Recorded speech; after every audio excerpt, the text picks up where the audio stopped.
So I am Brazilian from Brasilia, and I live since 6 years in Berlin. I have lived in Copenhagen and in Barcelona as well, and I work with theater lighting and architectural lighting as well. And I'm basically a person that is involved in different projects, always as an independent, autonomous designer. And yeah, that's a resume of my work situation. And what's your name? Raquel Rosildete.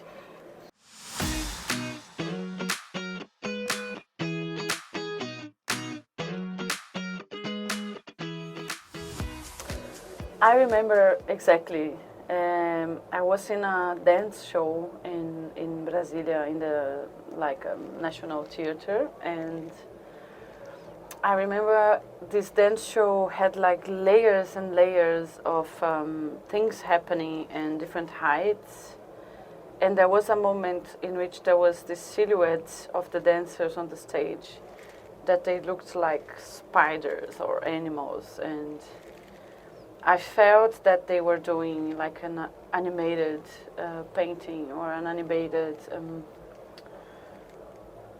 visual storytelling, and it was so abstract and so amazing, and I felt like, wow, I would like to do that.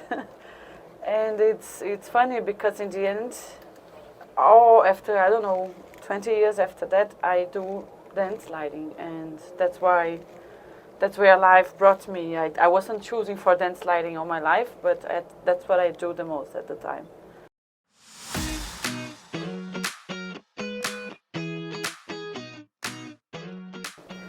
Yeah, I studied architecture and urban planning in Brasilia, in University of Brasilia.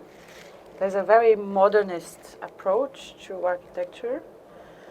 And in the middle of my university, I went to Barcelona and I made a course about lighting. It was very broad. They had theater lighting, architectural lighting, and exhibition lighting in the IED, Instituto Europeu de Desenho.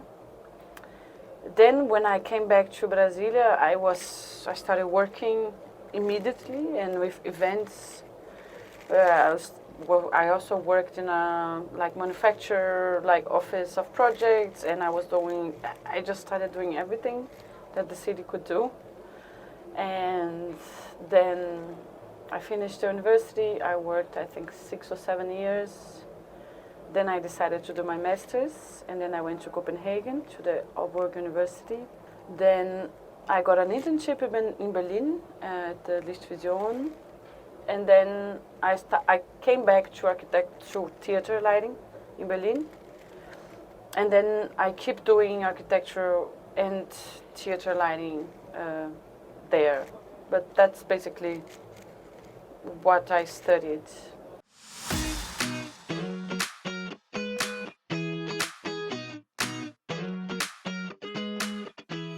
At the moment, I am working at dance projects mainly.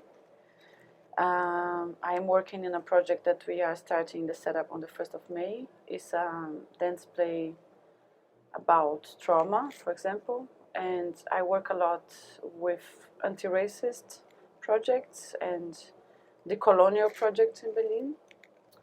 And I am always working with Colors in Between. That is like my main project and my main research and what I think about more often than and it's my project. I think that's also, and I'm working on it also as well now. I am working on writing it.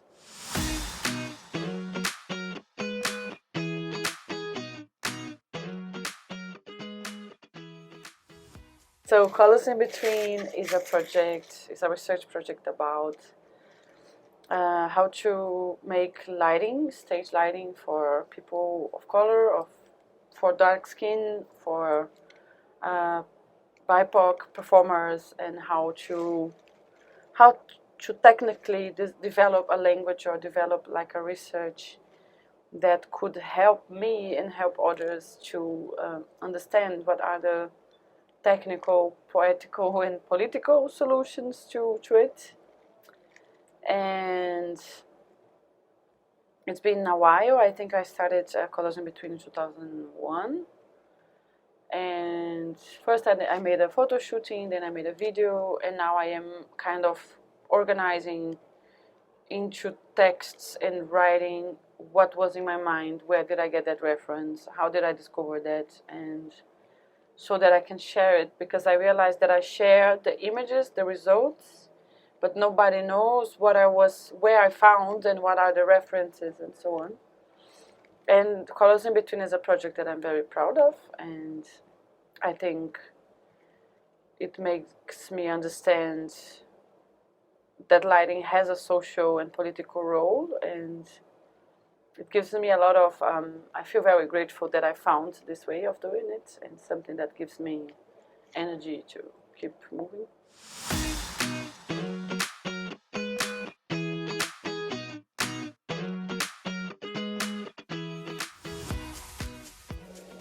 I think, wow, who inspires me? I think I had a moment that like I was very inspired by anything that Bob Wilson would do. Svoboda was also a very inspiring person, like because I'm always connected to Prague and the Prague Quadrennial, and Svoboda was an incredible artist, also Craig. Lina Bobardi, that is like a Brazilian architect that has a very interesting approach to architecture and to buildings, and the social aspects of buildings is very inspiring. And I also get very inspired by literature in general. I am a reader, and I think at the moment, because we work with images, no? So we create a lot of images, and the moments that I get more inspired now are the moments in which I am reading. And yeah, I'm very inspired by Grada Quilomba at the moment and everything that she wrote, and Audre Lorde also.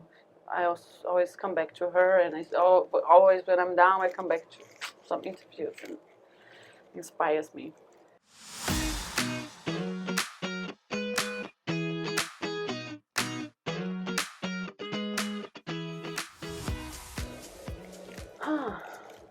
Biggest challenges. I think my biggest challenge is to let go a bit. I think I am very keen on keep doing it, and I think there are some times that you have just to stop and breathe in and breathe out and let things get a little bit out of control, I guess, and I'm very controlling.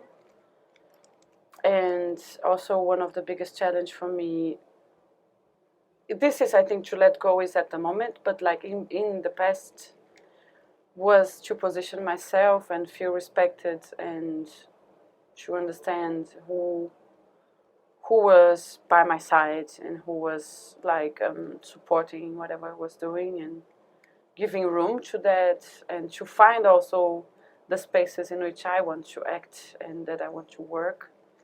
That was a big challenge, because I was always keen on keep doing it, and nowadays I see that finding the spaces in which I want to keep producing and keep talking and keep like working was a big challenge. But I think I feel good about that. For example, at the moment, I think I am closer to the spaces that make me feel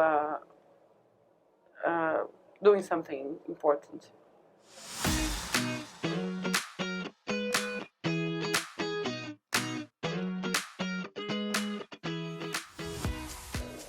No. Leading question. Yes, like I think you can. Yeah, we are just talking about it, and I'm a backstage person. I've always been a backstage person, and I've been the only backstage woman in the spaces I was my whole life, and I don't even acknowledge it as a violence anymore because I am so used to it. And sometimes I remember how violent that is and how much that limits my being on the spaces. But I think it's not good that I got used to it. And I would like to change that.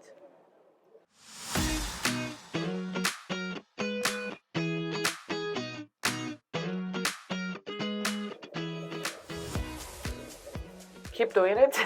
I think that's the most important. Like, don't give up. Keep doing it. Keep insisting. Find your peers. Find women. Talk to them. And share. Have a cafe. Talk about money.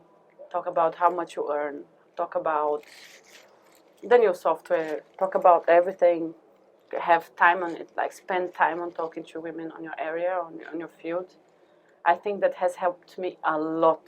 And until I could find those women, I was always alone in a like black box, you know. And now that I have these peers and I can call someone and ask for help and understand that we are struggling sometimes with the same issues, sometimes the issues are different, but I think that would be my advice. Like, if you there are women there, and sometimes we don't see them because, at least in like stage lighting, it's very lonely. Like, the whole process, you're always doing things alone, and it doesn't have to be, you know. And I think this sense of community is what makes things lighter. I'm very grateful for your project. It's not about me, but it's very serious, and I am very proud to be here in front of this camera and in this event. And I think you are making the Find Peers, the community, more possible for us, and that makes me very happy and grateful. Yeah.